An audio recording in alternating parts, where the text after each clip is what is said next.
জায়গা ফিরে পেল পরশুরাম আজকের নায়ক, কিন্তু মাঝে অনেকটাই পিছিয়ে পড়েছিল এই ধারাবাহিক। এই সপ্তাহেও প্রায় সব ধারাবাহিকের নম্বর এক ধাক্কায় অনেকটাই কমেছে।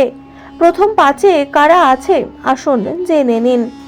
এই সপ্তাহেও প্রথম স্থানে রয়েছে পরিণীতা, কিন্তু আগের চেয়ে নম্বর অনেক কম।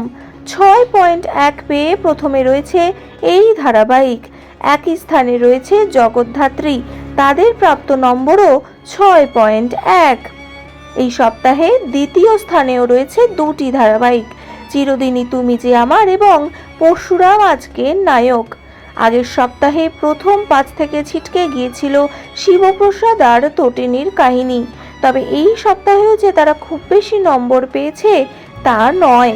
এমনকি দিতিপ্রিয়া রায় ও জিতু কমলের ধারাবাহিকের নম্বরও কমেছে। দুই ধারাবাহিকই এই সপ্তাহে পেয়েছে 5.9। আর তৃতীয় স্থানে আছে ফুলকি।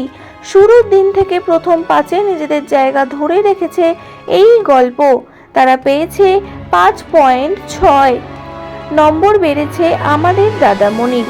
আগের সপ্তাহে পঞ্চম স্থানে ছিল এই কাহিনী, এইবার চতুর্থ স্থানে রয়েছে এই গল্প। রাঙামতি তীরন্দাজ আগের সপ্তাহে ভালো ফল না করলেও এই সপ্তাহে রয়েছে চতুর্থ স্থানে। দুই ধারাবাহিকে প্রাপ্ত নম্বরই 5.5।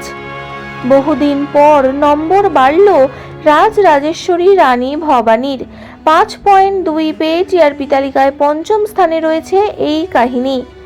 প্রত্যেক সপ্তাহে টিআরপি তালিকা সবার আগে জানার জন্য আমাদের চ্যানেলটিকে অবশ্যই সাবস্ক্রাইব করে রাখবেন। ধন্যবাদ।